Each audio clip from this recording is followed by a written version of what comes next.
Absolutely. You know, 95% of South Africa is electrified. Do you know that South Africa gets water today? Do you know that South Africans, they're watching a public broadcaster? All these examples I've given you are state-owned. But do you know that we have seen this experiment played out in other countries? I'm thinking of Zimbabwe, I'm thinking of Venezuela, and the model does not look good to many South African people who see it. You know, it looks good. We're using it now. We were better off now owning this. It's not like I'm saying, let's go and take Eskom out of the hands of the private sector. We are owning it already.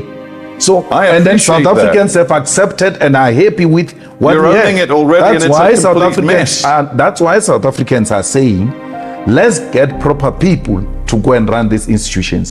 Are you the proper person? I'm a proper guy. I mean, I don't want to go too far back into history, but at various times you failed to actually file a tax return on time. Yeah. You've been accused of different financial offenses. You've never been convicted, but some of those charges were never brought to court. But you tell South Africans, despite your own history, you are the guy to run their economy. That's why. That's a mind of a lazy person who doesn't do his work. You will have to refer back to 15 years. I've grown up over a period of time, built a solid political party. The only thing you can keep on referring to is what you interviewed me about it 12 years ago. Get something new, my brother. No, Show a skill of a hard-working presenter who does his research. You can't falter me.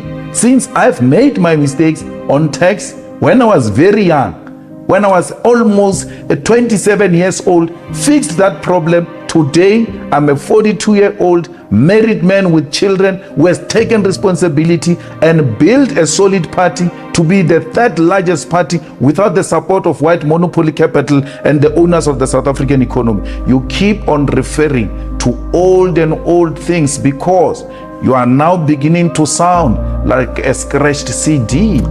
You have every right to tell me you have changed. Tell me of me now. I've been in parliament for 10 years. Let's take one particular aspect of your policy positions. Yes. Do you think aligning yourself with Vladimir Putin is going to be good for South Africa? But that's what it is now.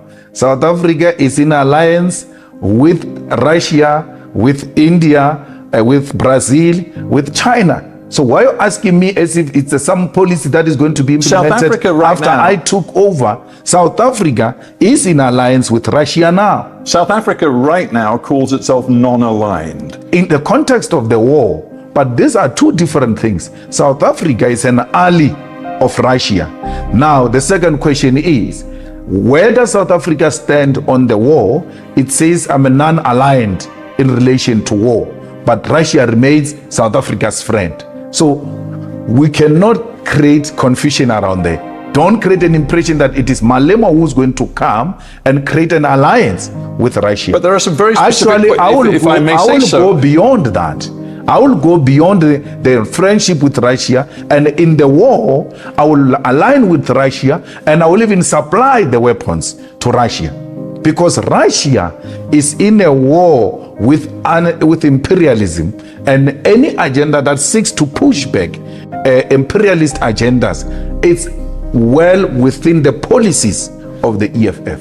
You say quite clearly, I would arm Vladimir Putin. Yes. You know that the International Criminal Court wants Vladimir Putin to face war crimes charges. It must start with Tony Blair. It must start with George Bush. It must go to Barack Obama. Then it can go to Putin. So let's get this straight. You're saying to me that your policy, if you were in power in South Africa, is quite simple. That your enemy's enemy, and it seems you regard the US and its allies as the enemy, your enemy's enemy is your friend. Never mind if he's a suspected war criminal, never mind if the UN and the ICC say they have compelling evidence of Russian war crimes. You don't care. As far as you're concerned, my enemy's enemy is my friend. You're exaggerating, but another point which you don't want me to go there is that Tony Blair accepted that they were wrong about Saddam Hussein to an extent that he did an apology of a thug, right? You have never called for his arrest. a man admitting that I was wrong. To how many people died there, killed by those people. So all I'm saying is, we are with President Putin because it's not enemy of my enemy. It is an anti-imperialist agenda that says the American dominance and its allies should be undermined at all costs. Anti-imperialism, even though Vladimir Putin is quite explicit about his desire to revive a form of empire. He says countries like Ukraine have no right to independent sovereign existence. He appears to believe that the best thing would be to revive an empire, the Soviet empire. But you're anti-imperialist? We are anti-imperialist. That's a debate for another day. The war is not what he's talking. The war is about the expansion. And had there been a common ground found, this could have been avoided. We are not for imperialism, even if it were to come from Russia. If he does that, we'll condemn it. But we know for a fact that progressive forces such as China have also aligned themselves with Putin to try and create an alternative from the imperialist domination of the world. And that's what the EFF is about. You admire China, you admire, it seems, Putin.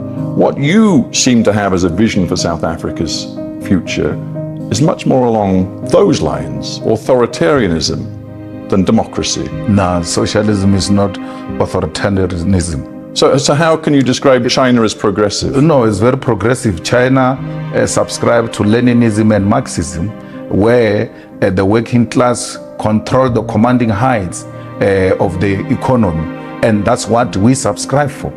We are of the means of production being owned and controlled by the states.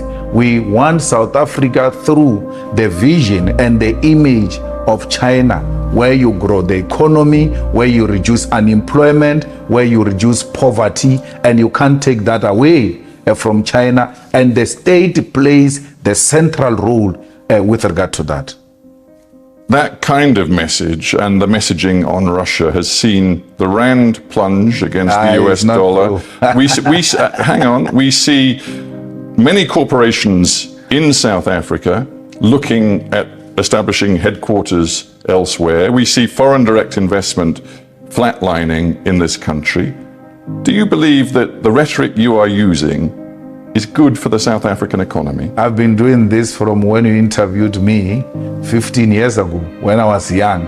And therefore you can't say the rand to dollar crisis today is created by this message that I've been spreading for so many years, from my early ages. And then this No, but what I'm suggesting is that the new tensions between Washington and the government in South Africa have definitely affected the financial markets. No, it was the crisis as we see it today, as we have this conversation, me and you. It was worsened by the irresponsible utterances by the ambassador of the USA, who just recklessly, without following the diplomatic protocols, went out to make certain allegations about our country, damaging its good image and then undermining its sovereignty in terms of choosing who its friends are. And today we see the rand being weak because of such utterances. Why would the rand be weakened by a political posture that says this is what we want to be when we take over government? We want a government that will be owned by the corrupt free. I admire China when it comes to how it deals with crime. I admire China when it comes to how it deals with infrastructural development. I admire China on how it has dealt with poverty and unemployment. How would that weaken the rand? Is that not what the investors want for all of us? If you want to work with us, you are going to expropriate land without compensation. You are going to nationalize the mines. You are going to establish a state-owned bank. You are going to make sure that we fight crime, fire by fire, to make this country a safer place. Those are just but minimal, non-negotiable points that will engage with anyone. Non-negotiable. All of that, non-negotiable. Non-negotiable. On that basis, it's hard to imagine you can make a coalition with anyone. ANC was more than willing. Actually, ANC was at a point of signing with us on expropriation of land without compensation. Remember, we even put this in Parliament. How did it pass to a point where Parliament had to do an investigation if the ANC was not agreeing? We were almost at the edge of getting a deal. And some young ANC clowns decided to vote against this. But we're not going to retreat in returning the land back into the hands of our people. And don't tell me about Zimbabwe. This is going to be done through a democratic means, like we did in consultation with all South Africans, black and white, on how best do we get the rest of our people owning the land and other strategic sectors of the economy. You know there are some South Africans, and let us be blunt, many white South Africans, yes, who fear Julius Malema. Some of them have said to me, if Malema gets to power or close to power, I will leave this country. Do you welcome their fear, or do you want to find ways to overcome their fear? I don't welcome their fear. Stephen, they said that about Mandela, the most celebrated Mandela. You're talking about me. They said if Mandela, a prisoner, becomes the president, who are leaving this country, and they left. I was in the Vaal River the other day, looking at some of the houses that whites abandoned in 1994 when Mandela became a president. They are not scared of Julius Malema. They are scared of an independent black man who's not controlled by any white person, who's not controlled by London. Last year, you said this. It was after you'd questioned whether a particular white person, why they hadn't been located and, quote, taken to an isolated space where our supporters could attend to the guy properly.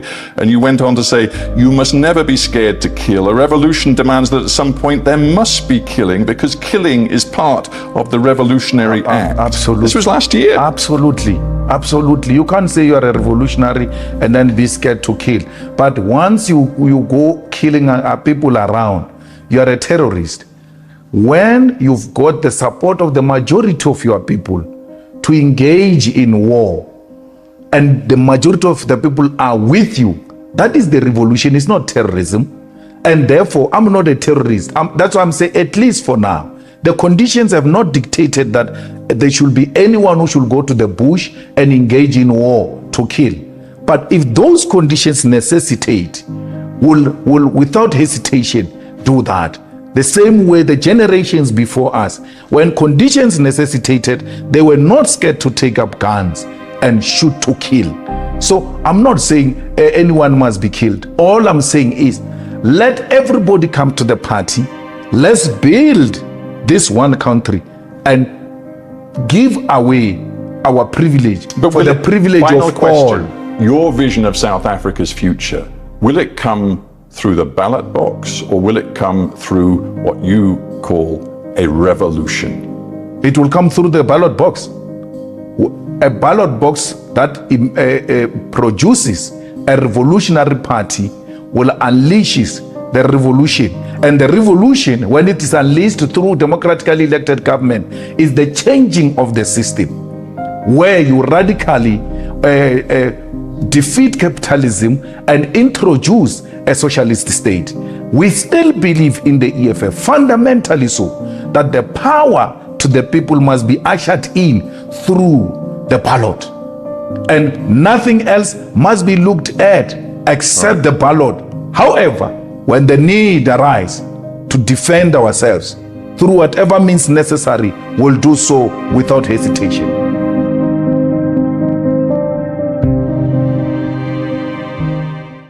Julius Malema, leader of the economic freedom fighters in South Africa, is known for advocating for various political and socio-economic issues. Here are some of the key causes he fights for. Economic equality. Malema is a staunch advocate for economic transformation and the redistribution of wealth in South Africa.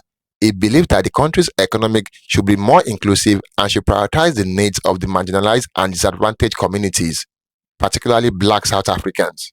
Land reform. Malema is a vocal proponent of the land expropriation without compensation. He argues that the land in South Africa was unjustly taken from indigenous people during colonization and apartheid and should be returned to them as a matter of restitution and social justice. Social justice. Malema campaigns against systemic inequalities and injustice in South African society, including issues such as poverty, unemployment, housing shortages, and access to basic services like healthcare and education. He calls for policies and programs that uplift the poor and address structural inequalities. Anti-corruption.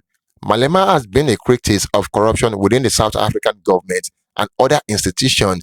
He has called for transparency, accountability, and the prosecution of those involved in corrupt practices, regardless of their political affiliation or social status. Pan-Africanism. Malema often speaks out on issues affecting the African continent as a whole. He advocates for African unity, solidarity, and cooperation to address common challenges such as poverty and neocolonialism. Overall, Julius Malema is fighting for a more equitable, just, and inclusive society in South Africa, where all citizens have equal opportunities and access to resources regardless of their race or socio-economic status. Thank you for watching. Do not forget to like and share your thoughts in the comment box below. Until next time, cheers and have a good one.